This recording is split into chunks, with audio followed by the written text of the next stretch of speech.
Bienvenue la famille madridista, on se retrouve pour une nouvelle vidéo sur l'actualité Real Madrid.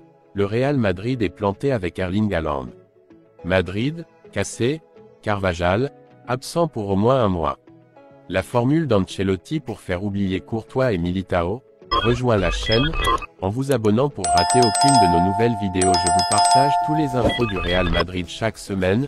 N'hésitez pas à vous abonner en activant la cloche de notification pour suivre toutes les dernières informations du Real Madrid. Je vous dis tout, on commence. Le Real Madrid est planté avec Erling Haaland. Le Norvégien a signé jusqu'en 2027 avec le club anglais et a mis une clause échappatoire autour des montants qui endetteraient le club blanc. Le but, c'est toujours Mbappé, mais sans devenir fou. Si le Français met des chiffres inaccessibles, les Blancs se concentreront sur de nouveaux objectifs.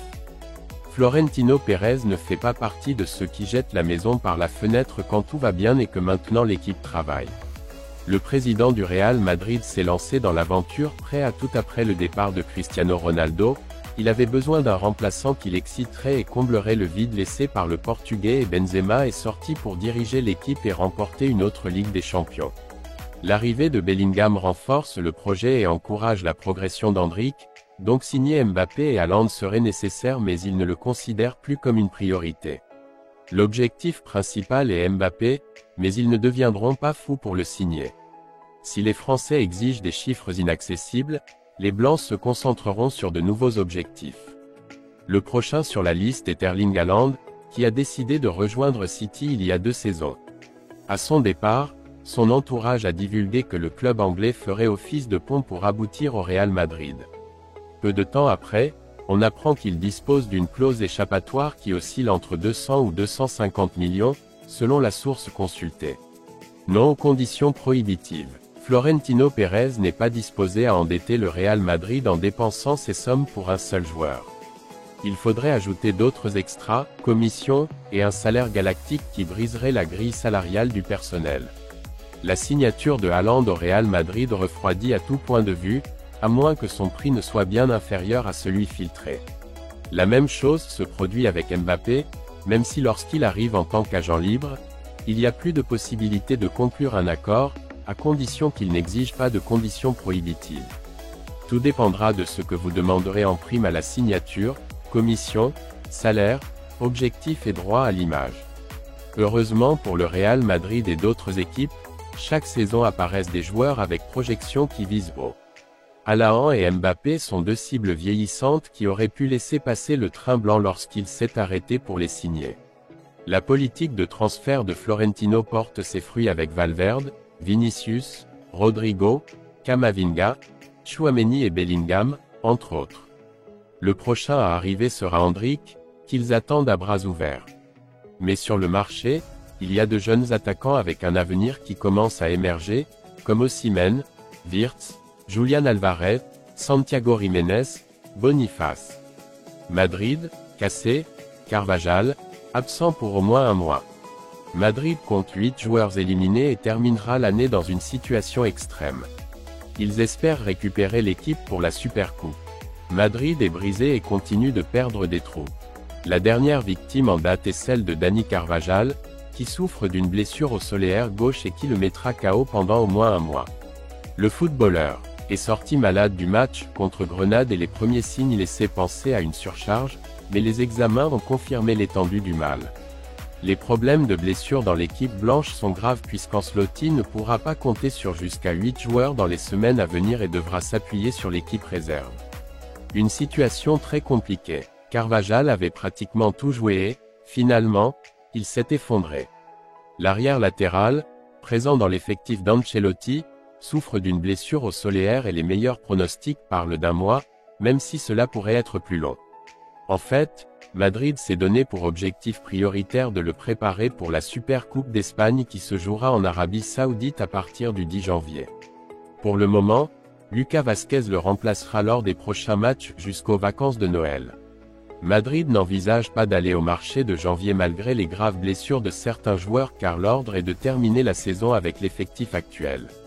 Madrid a actuellement Courtois et Militao à l'infirmerie, avec de graves blessures au genou pendant toute la saison, Camavinga, Tchouaméni et Vinicius, avec des maladies qui pourraient les tenir à l'écart jusqu'à fin janvier au moins, et Arda Güler, qui n'a pas encore pu faire ses débuts depuis qu'il a signé. Modric progresserait déjà dans sa convalescence tandis que Kepa semble de retour ce week-end contre le Betis. Tous les joueurs blessés du Real Madrid. Ce sont les joueurs de l'équipe blanche qui ne sont pas disponibles pour Carlo Ancelotti en raison d'une blessure. C'est l'infirmerie du Real Madrid. Les blessures ont toujours été un facteur très important dans le monde du football. En outre, le calendrier serré des clubs et des équipes nationales contraint actuellement les meilleurs joueurs à des limites de plus en plus insoutenables. L'infirmerie des principaux clubs du continent, dont celle du Real Madrid, est rarement vide. La pause de novembre avec l'équipe nationale a été particulièrement cruelle pour les intérêts merengues. Carlo Ancelotti a perdu 2 joueurs très importants dans son projet sur blessure, Vinicius Junior et Eduardo Camavinga. Le Brésilien et le Français, qui ne retrouveront les terrains de jeu qu'en 2024, ont rejoint la longue liste des victimes du club blanc. Ce sont les joueurs madrilènes blessés. Thibaut Courtois, roturadel ligament croisé antérieur du genou gauche à partir du 10 août 2023. Baisse jusqu'en 2024. Eder Militao, rupture ligamentaire croisée antérieure du genou gauche depuis le 13 août 2023. Kepa Arrizabalaga, blessure muscle long adducteur de la cuisse droite depuis le 8 novembre 2023. Arda Güler, déchirure du quadriceps de la jambe droite depuis le 10 novembre 2023. Vinicius Junior, biceps cassé, fémoral avec atteinte du tendon distal de la jambe gauche depuis le 18 novembre 2023. Chute jusqu'à X 2024.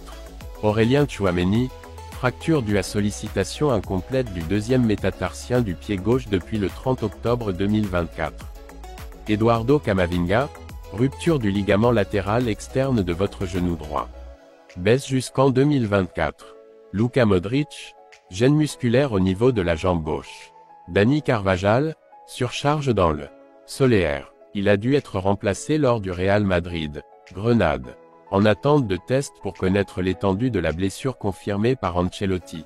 Suivez toute l'actualité du Real Madrid et du processus de récupération des joueurs blancs blessés sur Jérém New. La formule d'Ancelotti pour faire oublier Courtois et Militao. Ces graves blessures ont laissé un vide défensif inquiétant à Madrid, mais l'Italien a réussi à faire en sorte que personne ne les manque. Rudiger a fait oublier le Brésilien et entre Kepa et Lunin ils parviennent à aider avec leurs arrêts pour remplacer le Belge avec des garanties. Lorsque Courtois et Militao se sont blessés consécutivement en début de saison, toutes les alarmes se sont déclenchées au Real Madrid. Ancelotti a perdu ses 2 meilleures pièces défensives de toute la saison, provoquant une certaine psychose au sein de l'équipe. Le club a décidé de recruter Kepa estimant que Lunin ne suffisait pas à soulager le Belge et l'Italien a choisi Rudiger pour prendre la place du Brésilien devant Nacho, capitaine et également défenseur central droit. Bien défendre est la clé de tout. Tous les matchs dans lesquels nous avons terminé sans encaisser de but, nous les avons gagnés. Le problème de cette équipe n'est pas de marquer des buts, mais de ne pas encaisser. Par conséquent, la plupart du temps, j'essaie de me concentrer sur cette apparition, a déclaré l'Italien le 21 octobre. Il s'est consacré à travailler cet aspect dans la mentalité de ses joueurs et depuis lors, ils ont disputé 8 matchs au cours desquels ils ont encaissé 4 buts, laissant 4 cages inviolées. Agir peu d'objectifs, clé du succès. La clé du succès du Barça est d'encaisser très peu de buts, a-t-il déclaré à la mi-février de la saison dernière. À cette époque, l'équipe de Xavi n'avait encaissé que 7 buts lors de la 21e journée, ce qui l'a placé en tête avec 8 points d'avance sur le deuxième, Madrid. Ce diagnostic est celui qui peut désormais être appliqué à son équipe, qui est celle qui a marqué le moins de buts en première division avec 9 buts en 15 matchs, ce qui est suffisant pour partager la tête avec Gérone, mais avec une meilleure différence de buts, plus 24 à plus 16. Ancelotti montre que la structure du jeu est au-dessus des nôtres. Personne ne doute que Courtois et Militao sont 2 joueurs clés du Real Madrid, mais si le système fonctionne, cela en fait des joueurs nécessaires, mais pas essentiels. L'équipe madrilène n'a pas encaissé de but lors de 8 des 15 journées disputées, et tout cela malgré le fait que l'Italien n'a pas répété les 11 dans toute la ligue. Le 3e le moins deviné en Europe. L'entraîneur blanc a utilisé 11 défenseurs au cours de ses 15 matchs et le plus répété est celui formé par Carvajal, Rudiger, Alaba et Fran Garcia à 5 reprises. Il a utilisé 8 milieux de terrain différents et le plus constant est celui formé par Tchouaméni, Kroos, Valverde et Bellingham à 5 autres reprises. Alors qu'il n'a réalisé que 4 combinaisons en attaque en raison du peu de matériel humain dont il dispose avec le couple Vinicius-Rodrigo comme le plus récurrent, 6 matchs. Quel que soit celui qui joue, tout le monde doit danser sur la même mélodie, sinon ils perdront leur pas défensif.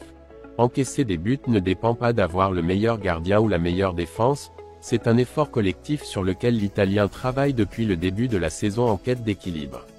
L'aspect défensif est le plus facile à améliorer, c'est un problème de positionnement, de concentration et d'attitude, a-t-il déclaré au début de la saison, maxime qu'il parvient à inculquer dans la mentalité de son équipe pour être l'équipe avec le moins de buts marqués en championnat, et le 3e de tous les championnats européens derrière Nice, 5 en Ligue 1, et l'Inter, c'est en Serie A.